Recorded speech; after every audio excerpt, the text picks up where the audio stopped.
Krishna Chaitanya Prabhu Nityananda Shri Advaita Gadadhar Srivasati. Hare Krishna.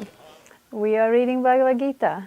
Welcome to our channel, Bhagavad-gita. Here it is, because this is where we read Bhagavad-gita. My name is Labangalatika, and I have this Bhagavad-gita as it is, translation and commentary by His Divine Grace A.C. Bhaktivedanta Swami Prabhupada. And we are in the second chapter, and I will read text 46.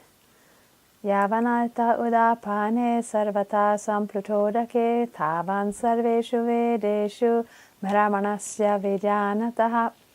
All purposes served by a small well can at once be served by a great reservoir of water. Similarly, all the purposes of the Vedas can be served to one who knows the purpose behind them. Yes. So we are here. We have been reading the previous verses about the Vedas, how they deal mainly with the subject of the modes of material nature, and those who are too attached to sense enjoyment and become bewildered by that, they don't get the resolute determination, and men of small knowledge are very much attached to the flowery words of the Vedas. So the Vedas, they are fantastic.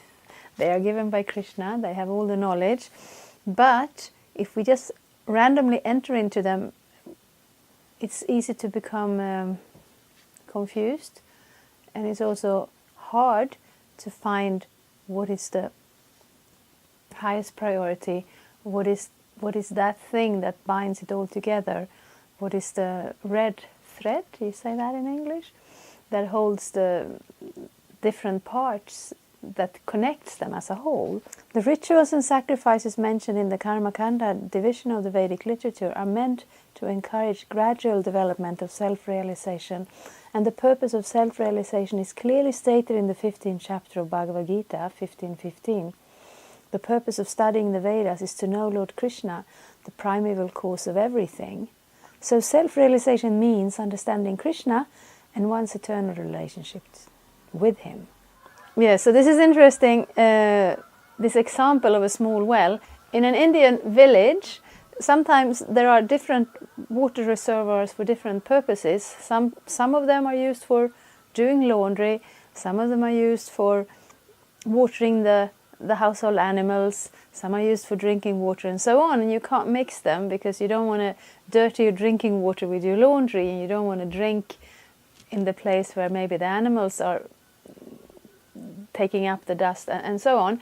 And the Vedas also, there are many purposes. We have been reading previous verses about Karma-kanda that are meant to regulate your karma, your activities, so you get the best possible outcome.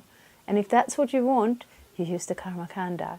Jnana-kanda, you study knowledge, you deepen your knowledge, and you engage in philosophical speculation. And if that's what you want to do, Jnana karma is good. There is also sub-Vedas with medicine, architecture, so many different branches, and they seem to, they hold very good knowledge, but depending on what you want to do. Military science also, if you want to build a house, you don't want to study military science. If you want to learn about curing diseases, you don't want to study architecture. But what binds them together? What is the actual goal of the Vedas? So if you know that, then you don't have to learn all the separate little things about it. So sacrifices in the Karma-kanda, they are meant to encourage gradual development. So the Vedas are like that. They are so vast because they are able to include all of humanity. But when we are here in the human form of life, if we're a little bit serious, we want to work on that self-realization. And we don't want to make it more gradually than necessary. So in this age, in this Kali Yuga age, our ability to practice spiritual life is limited both by our own qualities and also by the whole atmosphere of materialism that is permeating this age. So self-realization you can realize many things through studying different parts of the Vedas, but actual self-realization means us, we are that eternal spirit soul, and our connection to Krishna. Just like if we want to see ourselves in the morning, and we want to see the sun, when we see the sun, we can also see ourselves, because then it's light enough. So seeing the sun, that includes seeing ourselves. So realizing Krishna and realizing our relationship to Krishna, that includes the full, complete self-realization in a way that no other process actually covers.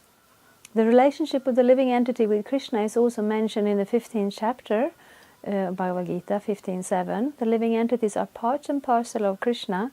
Therefore, revival of Krishna consciousness by the individual living entity is the highest perfectional stage of Vedic knowledge. This is confirmed in the Srimad Bhagavatam as follows. Aho bhata sva pachoto gariyan yaji vagrevartate namatubhyam te pustapas te juhuvu sasnur arya brahmanuchur nama grenantiyete. O my Lord, a person who is chanting your holy name, although born of a low family like that of a Chandala dog-eater, is situated on the highest platform of self-realization. Such a person must have performed all kinds of penances and sacrifices according to the Vedic rituals, and studied the Vedic literatures many, many times. After taking his bath in all the holy places of pilgrimage, such a person is considered to be the best of the Aryan family. So here we have a little bit of a list of all kinds of different rituals and processes that are included in the Vedas. But when it's described like that a person who is chanting Krishna's holy name must have performed them all, this indicates that that perfection that we want to reach by doing all the other processes, that is the perfection of having the opportunity of participating in the chanting of Krishna's name. And yes, just a little note on the side here that he's considered to be the best of the Aryan family. When the Vedas use the term Aryan, they don't use it the way it has been misused in recent European history to point to a certain class or a certain physical propensity. No, it doesn't mean anything about your color of your skin or of your hair or your place of birth. That's not what Aryan means in the Vedas. That's not how Krishna uses the word Aryan. There it means somebody who is serious about self-realization. Somebody as a person, or a society, as a culture, that would be considered Aryan if there is a focus and knowledge and a serious way of organizing your life in such a way that spiritual life will be your first priority, based on the knowledge from the Vedas. That is considered Aryan. So I just wanted to mention that so there are no misunderstandings. So one must be intelligent enough to understand the purpose of the Vedas without being attached to the rituals only, and must not desire to be elevated to the heavenly kingdoms for a better quality of sense gratification. It is not possible for the common man in this age to follow all the rules and regulation of the Vedic rituals, nor is it possible to study all of the Vedanta and the Upanishads thoroughly. It requires much time, energy, knowledge and resources to execute the purposes of the Vedas. That is hardly possible in this age. So, this is realism. In the Kali Yuga, in this age, our lifespan is maximum 100 years. And we are surrounded by so many other things. There's so much noise. There's wave after wave coming of entertainment and information and problems, and it's actually quite overwhelming. And the Vedas are overwhelming in their own right because they're so vast and they contain so many divisions, and without some guidance and without some knowledge, it is not exactly possible to just find the best thing and do that and succeed in this lifetime. So Prabhupada it's not really a matter of criticizing those of us born in this age for not being qualified. It's more the other way around. If we know that we're not qualified for that process, well, what process can we use?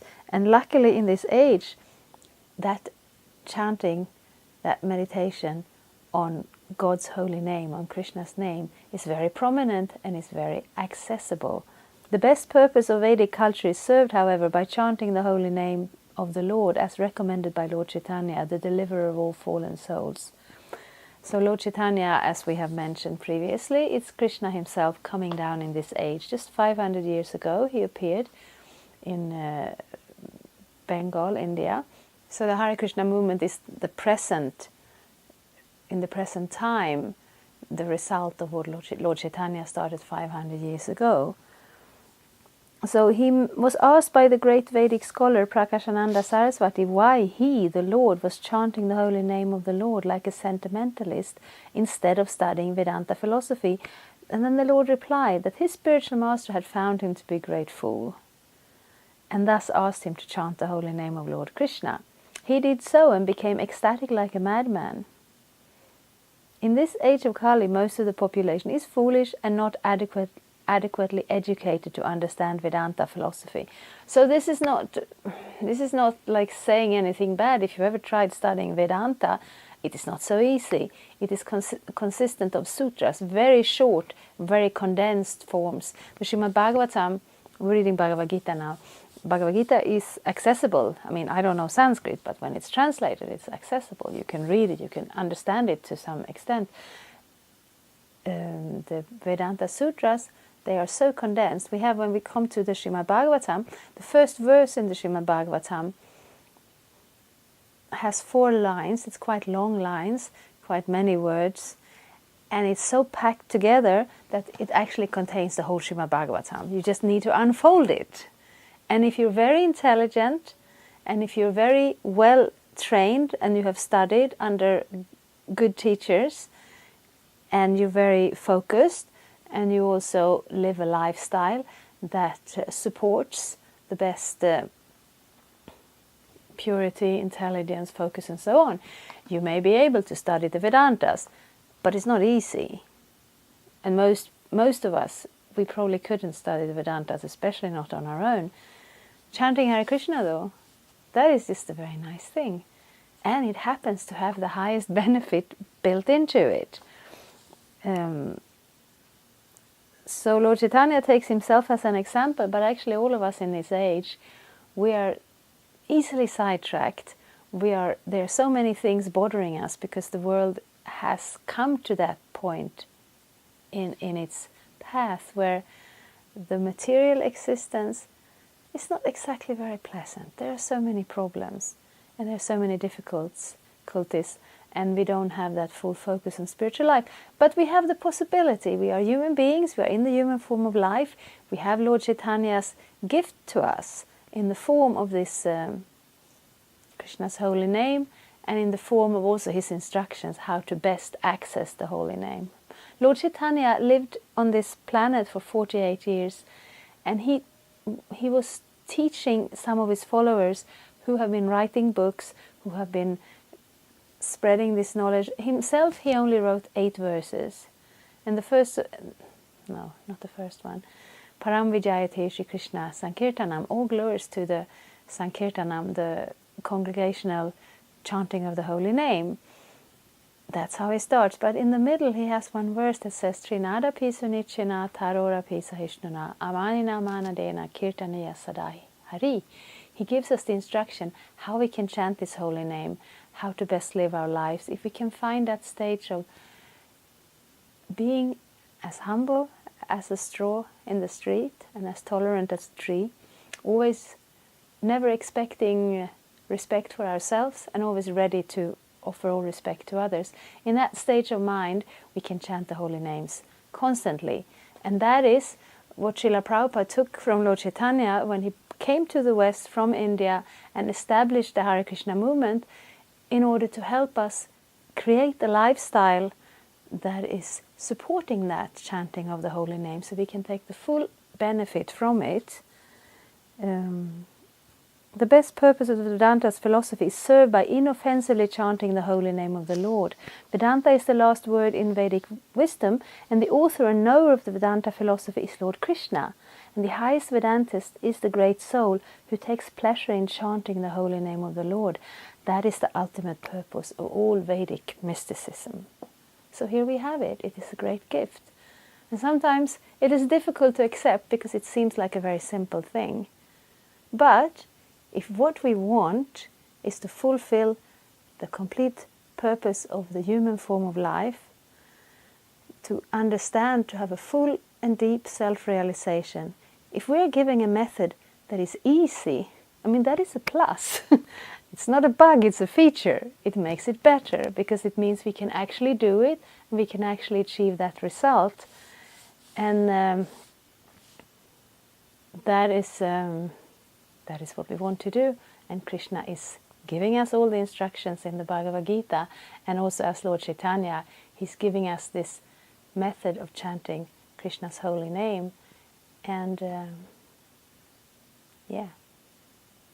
we should definitely try that. Hare Krishna. Thank you for watching. We aim for updates every Tuesday and Friday. Please come back. If you have any questions or comments, please leave them down there. We also have some links and information for you. And there is, of course, the subscribe button. Thank you. Hare Krishna. I'm a Hare Krishna, and I approve this message. Subscribe. Vandeham Shri Guru Shri Juta Padakamalam